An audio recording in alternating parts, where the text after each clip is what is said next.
the penetrations that e-commerce beauty space has is early double digits, right? So I do believe that there is room to grow for everybody. We all individual players have our niches. So if you look at Flipkart, our strength resides in tier 2, tier 3 markets, where probably a Nykaa or a Myntra would not be playing that stronger role.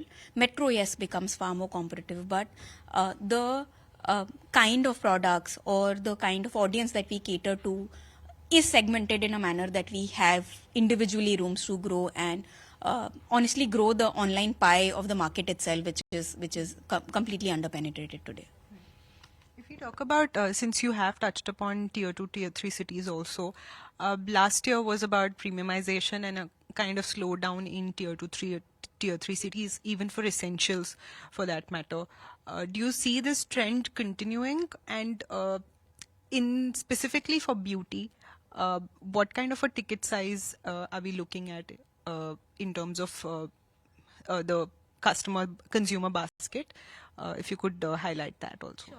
So, as I was talking about how our strength lies in tier 2, tier 3 markets, so we are seeing, we honestly are growing ahead of the market. We didn't see as much softening in the online world, at least.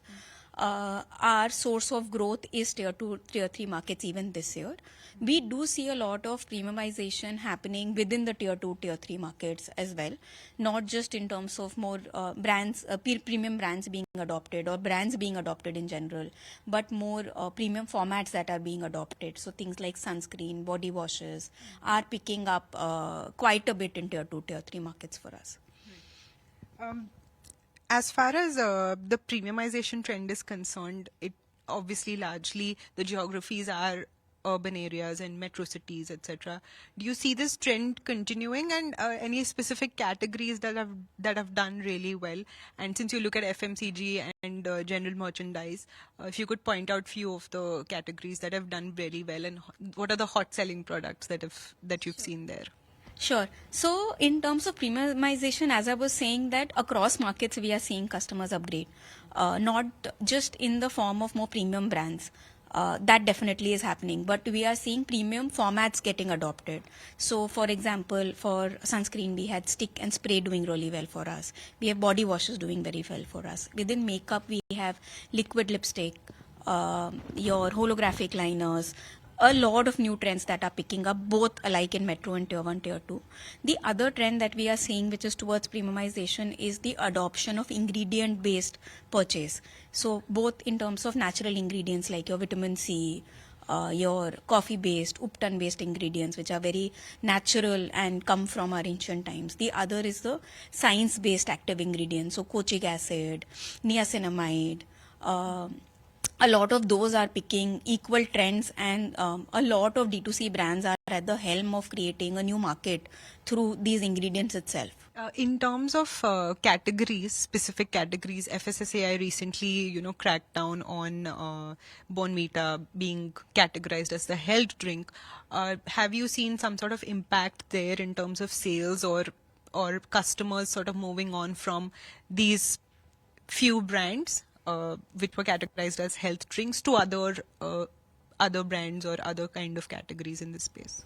Sure. No, I think we follow the government rules. So whatever categorization was put out there for us to change, we did go ahead and change that. We've not observed softening in the demand. I think the customers that were previously purchasing said products continue to purchase. So far, we've not witnessed any sort of shift or softening in demand.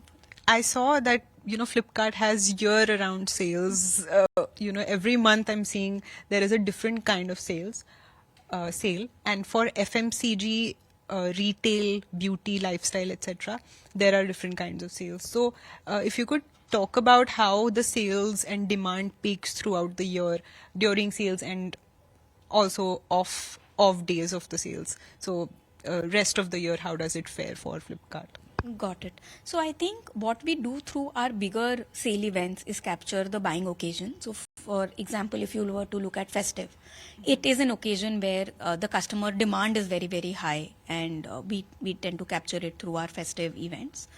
Similarly, around Independence Day, Republic Day, these are occasions created by offline and we participate there. I think the other activations that we do through the month are trying to capture some or the other buying occasion for a different business. We do have a lot of businesses that we sell on our platform. For example, for your everyday purchases, FMCG in general, your buying cycle resides in the beginning of the month, which is the salary cycle, right? So we do see a lot of business coming from the first 6-7 days of the month, and that's the activation that we do, such that we are participating in the customer demand that exists.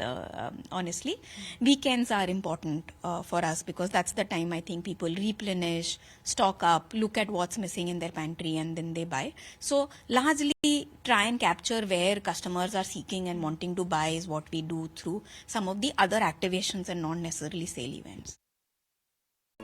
If you like this video, then like, share and subscribe to ET Now.